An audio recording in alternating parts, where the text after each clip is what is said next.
अब मुस्लिम लीग की मानसिकता को अगर स्वीकार किया गया होता तो देश का नक्शा तो 1947 में देश का विभाजन हुआ उस मानसिकता से, तो उस मानसिकता से नहीं चलेगा देश।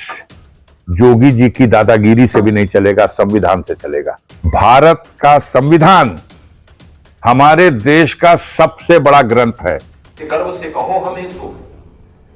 स्वामी विवेकानंद उस कालखंड में कह रहे जब देश गुलाम है तो स्वाभाविक रूप से वामपंथी इसको कैसे स्वीकार कर सकते? जो लोग अपने पीछे सेकुलरिज्म का ठप्पा लगा रहे हैं इस बात को कैसे स्वीकार कर सकते? और उस संविधान के रास्ते से देश को चलाने की बात करनी चाहिए, न मुस्लिम लीग के रास्ते से चलेगा और न ये कट्टरपंथियों के बयान जो आ रहे हैं इनकी मानसिकता से चलेगा। जब कोई अब्दुल अपना नाम सूर्य रखकर परचून की दुकान खोलेगा या टी स्टॉल लगाएगा तो उसमें जरूर थूकेगा, क्योंकि उनके मजहब में यही सिखाया जाता है कि हमें हिंदू धर्म को भ्रष्ट करना है। इसलिए हमने कहा कि जितने भी गैर सनातनी हैं उनको मेला क्षेत्र में प्लॉट ना दिया जाए। हमने मुसलमानों के विरोध के लिए नहीं, धर्म को बचाने के लिए यह बात कही है। महाकुंभ में मुस्लिमों की एंट्री बैन करने के समर्थन में यह तर्क साधु संतों के सबसे बड़े मंच अखाड़ा परिषद के अध्यक्ष रविंद्र पुरी ने दिया है। वह मेले की पवित्रता बचाने और इसे सुरक्षित बनाने के लिए कुछ कड़े नियम बनाने की बात करते हैं। मुस्लिमों के बैन पर अपर मेला अधिकारी विवेक चतुर्वेदी ने कहा था कि यह भ्रामक खबर है, ऐसा कोई आदेश सरकार की तरफ से जारी नहीं किया गया है। लेकिन बड़ा सवाल तो यही है कि जब सरकार की तरफ से ऐसा कोई आदेश जारी नहीं किया गया है तो रविंद्र पुरी को ऐसी बात क्यों कहनी पड़ी थी? खैर, हमें अब्दुल का तो नहीं पता, लेकिन गाजीपुर के सांसद अफजाल अंसारी ने महाकुंभ को लेकर बड़ी बात जरूर कही है। महाकुंभ का आयोजन है 12 साल के बाद, हर 6 साल के बाद कुंभ और फिर 12 साल के बाद महाकुंभ। तमाम देश भर के, दुनिया के दूसरे कोनों से भी लोग आ रहे हैं वहां स्नान करने के लिए। संत आए हुए हैं, महात्मा आए हुए हैं, महंत आए हुए हैं, बड़े बड़े ऋषि मुनि आए हुए हैं और बड़े बड़े अखाड़े आए हुए हैं। तो यह एक बहुत ही सम्मानित और धार्मिक आयोजन है। इसमें इससे पहले भी जो सरकारें रही हैं वो उसकी व्यवस्था और इंतजाम करती रही हैं। इस पे कोई टिप्पणी मुनासिब नहीं है। इतना जरूर सवाल उठ रहा है कि बजट जो 4 गुना बढ़ाया गया है, तो बजट का कहीं इस्तेमाल भी हो रहा है या लूट हो रही है? कई लोगों ने ये बातें बताई, चर्चा में ये बात है कि ठेकेदारों की कमाई के साधन बनाए गए हैं। जहां 10 पैसे की खर्च की जरूरत है वहां 10,000 खर्च किया गया है और असंतोष व्यक्त किया है कई संतों और महात्माओं ने भी, धर्म गुरुओं ने भी, और मामला सर्वोच्च न्यायालय तक चला गया है और सर्वोच्च न्यायालय ने भी कुछ स्टेटस रिपोर्ट इसके लिए मांग ली है। तो ये तो चीजें अलग हैं, इस पर कोई बात कह सकते हैं। भारत के एक नागरिक की हैसियत से कोई भी नागरिक ये बात कर सकता है। लेकिन जहां तक कुंभ के आयोजन का सवाल है, इस पे सबकी टिप्पणी मुनासिब नहीं होती है। ये एक धर्म और एक आस्था का प्रश्न है और उसको अपने धार्मिक तौर तरीकों से जो हो रहा है वो ठीक है। अभी मुख्यमंत्री जी ने एक बयान दिया था 2 दिनों पहले कि देश मुस्लिम लीग की मानसिकता से नहीं, आस्था के अनुरूप चलेगा। देखिए, मुस्लिम लीग की भी मानसिकता से नहीं चलेगा। अब मुस्लिम लीग की मानसिकता को अगर स्वीकार किया गया होता तो देश का नक्शा तो 1947 में देश का विभाजन हुआ उस मानसिकता से, तो उस मानसिकता से नहीं चलेगा देश। जोगी जी की दादागिरी से भी नहीं चलेगा, संविधान से चलेगा।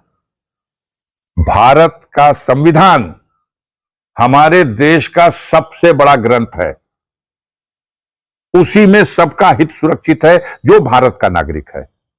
हमारी सबसे पवित्र वो पुस्तक है और उस पुस्तक में सबका अधिकार और सबका संरक्षण है, उसी रास्ते से चलेगा। मैं उस रास्ते को मानने वाला हूं और मैं चाहूंगा कि हर देशवासी को अपने संविधान पर गर्व करना चाहिए और उस संविधान के रास्ते से देश को चलाने की बात करनी चाहिए।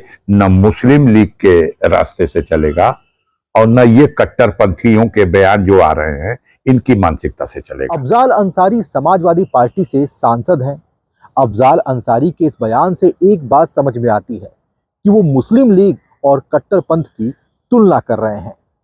लेकिन इस बात को समझने से पहले हम ये समझ लेते हैं कि आखिर योगी सरकार ने महाकुंभ 2025 की तैयारी कैसे की है। ये तस्वीरें महाकुंभ के भव्यता और दिव्यता को प्रदर्शित करती हैं। त्रिवेणी के पावन तट पर महाकुंभ की शुरुआत भारत की सनातन परंपरा का उद्घोष और विश्व के सबसे बड़े सांस्कृतिक समागम का शंखनाद है। इसके अंदर अंतर्निहित है अनेकता में एकता का वह संदेश जो महान भारतीय संस्कृति का मूल है। महाकुंभ एक धार्मिक आयोजन का पर्व मात्र नहीं है। आस्था और अध्यात्म के इस महापर्व में शैव, वैष्णव और उदासीन भक्ति धाराओं का मेल होता है।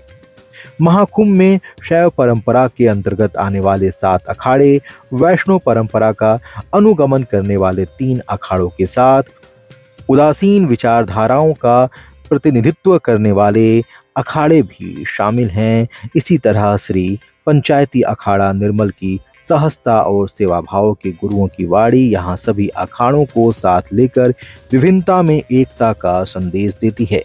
एकता के महाकुंभ का भाव भी इसी में सम्मिलित है। महाकुंभ को देखते हुए योगी सरकार ने तमाम इंतजाम किए हैं। महाकुंभ के पहले दिन पौष पूर्णिमा का स्नान पर्व पर सुरक्षा व्यवस्था की चाक चौबंद इंतजाम देखने को मिले। पूरे मेला क्षेत्र में डिप्लॉय किए गए 50,000 से ज्यादा सुरक्षाकर्मी पूरी तरह मुस्तैद रहे। तो वहीं एडीजी भानु भास्कर, डीआईजी महाकुंभ वैष्णव कृष्ण और एसएसपी महाकुंभ राजेश द्विवेदी ने ग्राउंड जीरो पर उतरकर सुरक्षा व्यवस्था की कमाल संभाली। इसी दौरान महाकुंभ में स्नान कर रहे लोगों पर हेलीकॉप्टर से पुष्प की वर्षा भी की गई। महाकुंभ में आने के लिए विभिन्न जनपदों से योगी सरकार द्वारा बसों का इंतजाम भी किया गया है।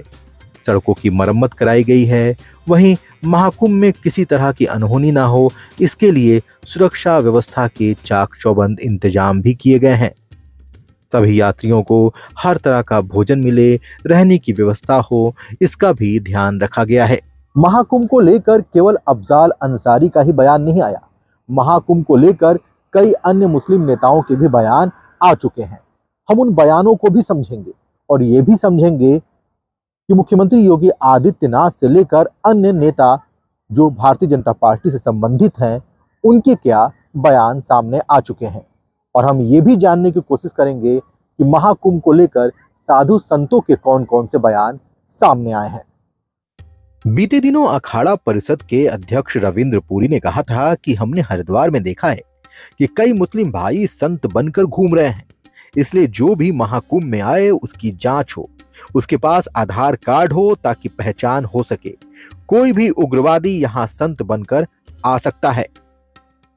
परिषद के महामंत्री महंत हरिगिरी ने कहा था कि महाकुंभ मेला में सिर्फ सनातनियों को ही प्रवेश दिया जाए। कोई भी मुखौटा लगाकर गलत तरीके से महाकुंभ में प्रवेश कर सनातन संस्कृति और परंपरा को दूषित कर सकता है। जैसे जैसे महाकुंभ की तैयारियां तेज हो रही थीं, वैसे वैसे पीठाधीश्वर और महंतों के बयान सामने आ रहे थे। 3 नवंबर 2024 को छत्तीसगढ़ के करवधा में बागेश्वर धाम के पीठाधीश्वर धीरेन्द्र शास्त्री का भी बयान आया। उन्होंने कहा कि महाकुंभ में गैर सनातनी संतों का क्या सम्मान करेंगे। थूक कांड और पंडालों में आग जैसी प्रायोजित घटनाओं से पता चलता है कि वह एंटी सनातन है। जो राम को नहीं मानते, उन्हें राम के काम से क्या काम, मेरे आंगन में तुम्हारा क्या काम। वहीं अखाड़ा परिषद के अध्यक्ष रविंद्र पुरी ने यह भी कहा था कि कुंभ में लाखों साधु संत आएंगे। अगर गैर सनातनी कुंभ में दुकान लगाते और पकड़े जाते हैं तो उनकी पिटाई होगी, जिससे बाहर भी गलत मैसेज जाएगा। अगर कोई चाय में थूकेगा तो उसकी जीभ हम काट देंगे। यही नहीं, महाकुंभ को तो मक्का से भी जोड़ा गया था। सुमेरु पीठाधीश्वर जगतगुरु शंकराचार्य स्वामी नरेंद्रानंद सरस्वती ने कहा था कि कुंभ शुद्ध सनातनियों का मेला है। अगर मक्का और मस्जिदों में हिंदुओं का प्रवेश नहीं है तो फिर सनातनियों के कुंभ में इन लोगों का प्रवेश नहीं होना चाहिए। ज्योतिष पीठ के शंकराचार्य स्वामी अविमुक्तेश्वरानंद ने कहा था कि क्या मुसलमान मानते हैं कि गंगा यमुना की धारा में नहाने से पापों का नाश होगा? अगर मानते हैं तो इसकी घोषणा करें, फिर हम लोग उनके प्रवेश पर विचार करेंगे। वहीं कथावाचक देवकी नंदन ठाकुर ने कहा था कि गैर हिंदू होते हुए हिंदू देवी देवताओं के नाम से होटल चलाए जाते हैं, खाद्य पदार्थों में मिलावट की जाती है। महाकुंभ में गैर सनातनियों के प्रवेश को लेकर सनातनियों को कट्टर होना पड़ेगा। इन बयानबाजियों के बीच सपा सांसद जियाउर रहमान बर्क का भी बयान सामने आया। उन्होंने कहा कि कुंभ में मुस्लिमों को एंट्री पर पाबंदी की नई परंपरा के जवाब में मुसलमान भी मस्जिदों, दरगाहों और अन्य स्थानों पर हिंदुओं की एंट्री बैन कर सकते हैं।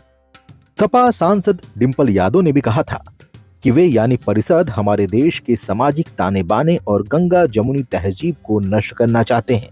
ये लोग नहीं चाहते कि देश संविधान के अनुसार चले, बल्कि वे चाहते हैं कि यह उनकी मर्जी के मुताबिक चले।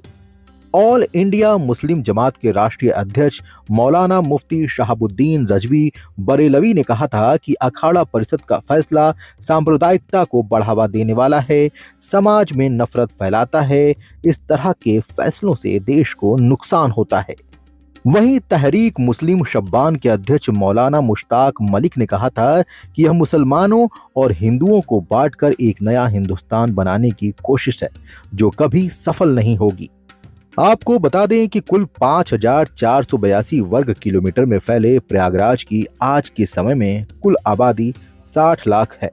जिले का शहरी इलाका 70 वर्ग किलोमीटर में फैला है, जिसमें 15 लाख आबादी रहती है।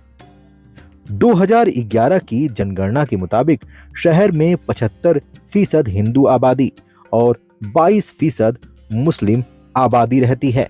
संख्या की यदि बात करें तो मुस्लिमों की आबादी 2,50,000 से थोड़ी ज्यादा होगी। ध्यान देने वाली बात यह है कि कुंभ में आने वाली भीड़ हिंदू सहित मुस्लिम इलाकों से होकर संगम तक पहुंचती है। महाकुंभ 12 साल बाद होता है।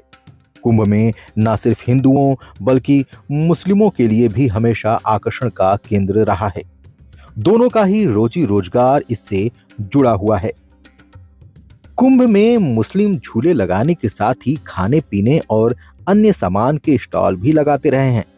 एक अनुमान के मुताबिक प्रयागराज में 2013 के कुंभ में करीब 20% दुकानें मुस्लिमों की थीं।